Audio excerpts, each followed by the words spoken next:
What's up everyone, welcome to another episode. Today I'm going to be talking to you about bass fishing the spawn. Now in specific today I'm going to be talking about the baits that you should be using during the spawn, as well as why the fish are going to hit them.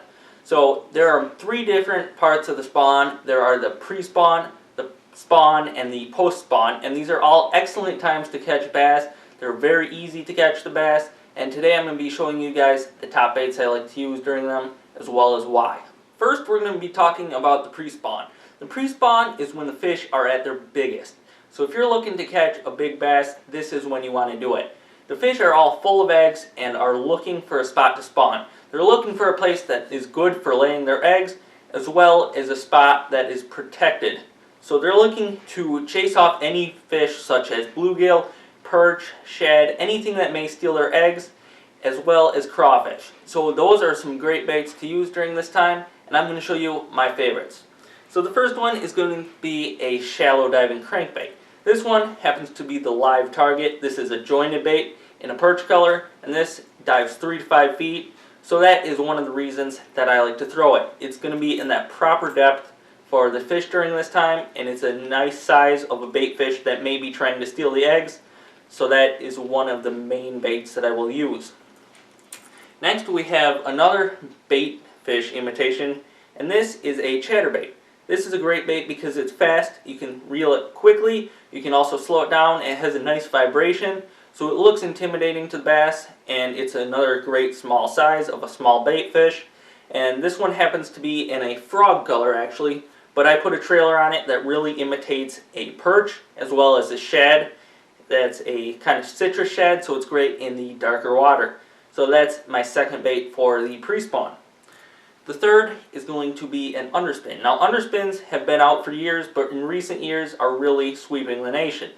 So this one happens to be a gambler with a Big Bite Baits trailer on the back. And this is another small bait fish presentation. This is going to look like a bluegill or perch that could be a threat to the bass during the spawn. So they're going to try to attack it and prevent them from being there during the spawn. So those are three of the main baits that I like to use during the spawn. And again, they're just looking to chase the bait fish away from their spots that they may be laying their eggs. So they're looking to protect it, and again, that is when the fish are at their biggest because they're still full of eggs. Now the second part is going to be the actual spawn. This is when the fish are going to be sitting on their beds, laying their eggs, and protecting them.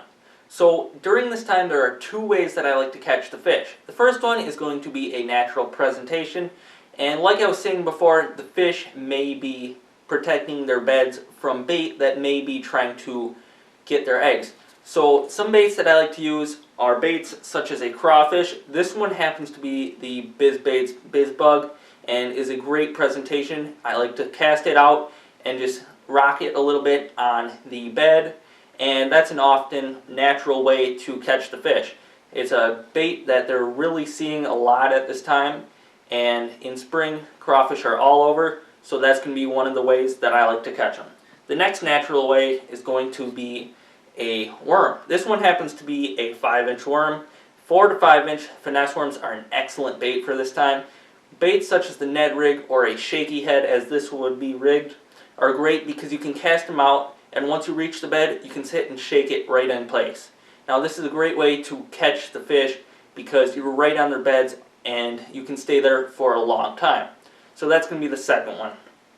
Now the next way is going to be to actually make them angry and kind of just intimidated enough that they hit. So for this I like to use big baits, crazy colors, just baits that the fish typically aren't seeing, and it really just makes them angry enough to strike. And this is actually how I've caught my personal best largemouth. I'll post a picture right here. And that is going to be on a bright colored jig. This one happens to be a pink jig. And the reason that I choose this color again is because the fish are going to be angry enough to hit it. So baits such as this are bright, the fish see them from a long ways away, and once you get them close to the bed, they feel that they could be dangerous, and the fish will often strike. The next one is going to be a lizard. This is the same effect. You can fish it really slow. This one is in a purple color. Another one that I love to use during the spawn is a yellow color. So again, just very bright colors, crazy stuff that the fish haven't seen, and they look dangerous to the fish. So that's how I fish on the actual spawn, and that is the excellent time to catch big numbers of fish as well as big fish. Now the final part of the spawn is the post-spawn, and at this point the water is loaded with small bait fish.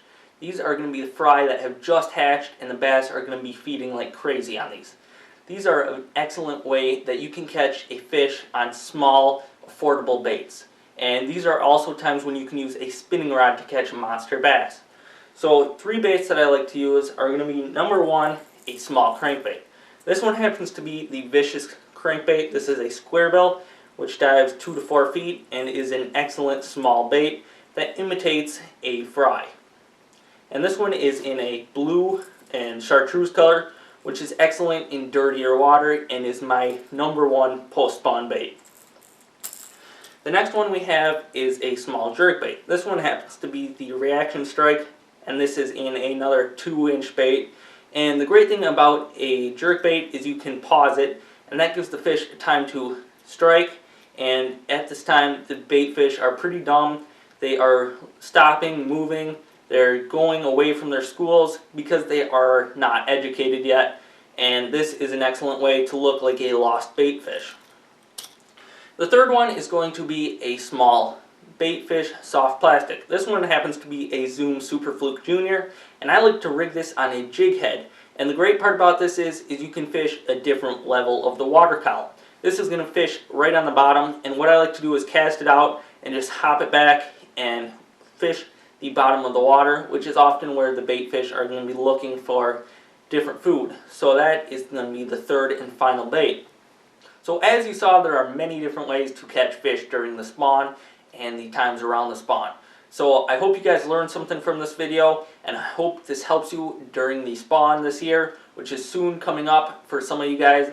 For me, I've got a few more months, but I hope you guys, again, learn something from this and are able to use it on the water. So be sure to hit subscribe below for more tips like this, and thank you for watching.